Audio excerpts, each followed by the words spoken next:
Turunlah kiranya kasih karunia dari Allah Bapa menyertai kamu sekalian di dalam Kristus Yesus Tuhan kita. Amin. Saudaraku yang dikasihi Tuhan, marilah kita mendengarkan firman Tuhan yang menjadi renungan pagi hari ini di HKBP ST Mekar, Sabtu tanggal 22 Februari 2025. Diangkat dari kitab Nabi Yeremia pasal 1 ayatnya yang ke-17. Ini kebenaran firman Tuhan.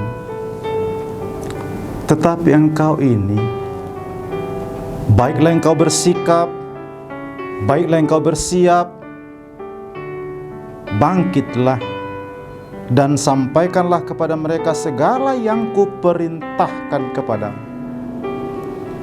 Janganlah gentar terhadap mereka, supaya jangan aku menggentarkan engkau di depan mereka. Saudaraku yang berbahagia pada pagi ini, kita tentu tahu bahwa Tuhan sudah mengenal dan menguduskan Yeremia yang menjadi nabi bagi Tuhan sejak masih kecil, bahkan mulai dari rahim ibunya. Tuhan pun telah menetapkan dia menjadi nabi bagi bangsa-bangsa. Lalu kini Tuhan mengajak dia untuk bersiap, bangkit dan bergerak. Tuhan hendak memampukan Yeremia menyampaikan segala sesuatu kepada setiap orang. Tuhan mau ketika ia memilih dan memakai seseorang yang hendak berbicara atas rencananya, orang itu harus lebih dahulu memahami dengan jelas apa yang harus disampaikan dan pesan atau pikiran siapa yang harus diungkapkannya. Perintah Tuhan yang pertama bagi Yeremia adalah bersiap hati, pikiran, termasuk mental dan kekuatannya. Harus pula membuang rasa takut dalam dirinya, saudara.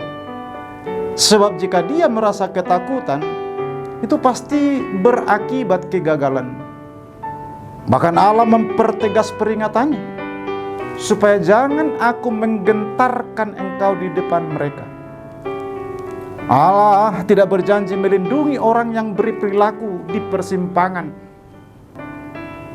atau orang yang dihantui keraguan. Ia pun tidak akan memberikan penyertaan kuasa rohnya bagi orang yang bermain-main dalam kamuflase atau orang yang bercabang lidah dalam menghadapi kesulitan. Menjadi pembawa berita sukacita untuk menyegarkan perasaan orang lain, tentu itulah yang harus boleh menyenangkan dan tidak mengandung resiko. Sebaliknya, saudara, jika berita yang disampaikan adalah teguran atau ancaman murka Tuhan, tentu itu pasti mengandung resiko bahaya yang besar. Inilah yang dialami oleh Yeremia. Ia harus membawa teguran dan hukuman Tuhan kepada Yehuda atas segala pemberontakan mereka, saudara. Dia mestinya menjadi pembawa berita penghukuman Tuhan. Namun panggilan yang tegas, sebagaimana biasanya, selalu diikuti dengan janji yang tegas pula. Aku akan membuat engkau menjadi kota yang berkubu, menjadi tiang besi dan menjadi tembok tembaga melawan seluruh negeri ini, menentang raja-raja Yehuda dan para pemuka agamanya, menentang para imamnya dan rakyat negeri ini. Mereka memang akan memerangi engkau, tetapi mereka tidak akan mengalahkan engkau, sebab aku menyertai engkau untuk melepaskan engkau. Demikianlah firman Tuhan.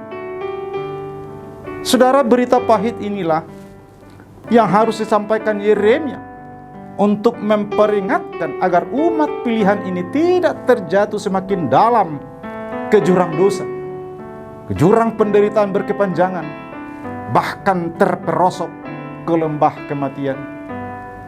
Peringatan ini pula lah sekaligus yang harus diwartakan, sekalipun saudaraku Yeremia mendapat bahaya. Teguran hati dan penyerahan diri Yeremia boleh nyata karena Tuhan lebih dahulu mengenal pribadinya, serta telah membentuk Yeremia mulai sejak dari kandungan ibunya. Nabi yang satu ini dipakai Tuhan menjadi hambanya dalam tugas yang super berat ini. Saudaraku yang dikasihi Kristus Yesus, mungkin tampak terlalu berlebihan, tetapi sebenarnya keperkasaan Yeremia justru melebihi apa yang diperkirakan oleh penguasa bangsa Yahudi. Selama lebih 40 tahun, Yeremia mampu menghadapi semua lawan-lawannya. Ia lebih kukuh dari benteng yang paling kukuh sekalipun. Dan kekuatannya bukanlah seperti kekuatan besi yang lembam, melainkan kekuatan yang bersumber dari kuasa Tuhan. Sehingga dia memiliki keberanian. Nampaknya seperti lemah memang, tapi keberanian yang layak diacungi jempol. Saudaraku yang dikasihi Kristus, lalu bagaimana dengan kita? Pada hari ini kita diajak untuk berani menjadi saksi-saksi Kristus. Mari mempersiapkan hati sebaik mungkin untuk patuh dan berserah diri sepenuhnya atas keteladanan hidup Yesus Kristus selama berada di dunia ini. Kita diajak mewartakan kebenaran firman-Nya melalui sikap kita, melalui perilaku dan tindakan kita, saudaraku, dalam hidup sehari-hari. Artinya, keteladanan Kristus menjadi acuan patron bagi kita untuk mewartakan kasih-Nya. Jelas memang kita tidak diperintahkan Tuhan sama seperti Yeremia dengan berbagai tantangan, bahkan berbagai kemungkinan bahaya yang mengancam hidupnya. Tapi kita hanya diajak menunjukkan pribadi pengikut Kristus di tengah realita sosial yang sedang kita geluti. Jangan ada alasan untuk menolak menyuarakan rencana Tuhan di waktu dan tempat mana kita sedang berada, sebab semuanya pasti bermuara kepada sukacita dan berakhir indah pada waktunya bagi orang yang penuh, yang patuh dan setia atas perintahnya. Mari saudara, kita harus bangkit dan mau dibaharui. Kita harus move on sambil menyangkal diri. Tetaplah percaya. Lakukan apa yang menjadi porsi kita, saudara. Selebihnya serahkan kepada Tuhan. Sebab hanya Dia yang berdaulat menjamin kekuatan kita. Asalkan kita berubah, mau menyangkali diri, dan segera melakukan apa yang menjadi kewajiban kita sebagai orang yang dipanggil dan dipilih Tuhan. Saudara, jangan menunda-nunda. Apalagi sampai kita mengatakan, Tuhan, janganlah saya, tetapi utuslah orang lain. Itu yang harus kita singkirkan, saudara, dalam kamus pribadi kita di hadapan Tuhan.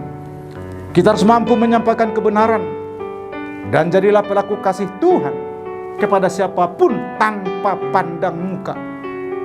Jangan berhenti menyampaikan kabar baik di tempat kita bekerja, di tengah keluarga, di dalam persekutuan warga jemaat kita, dan di dalam masyarakat lingkungan kita. Sehingga kita memang benar-benar berguna bagi Dia. Amin.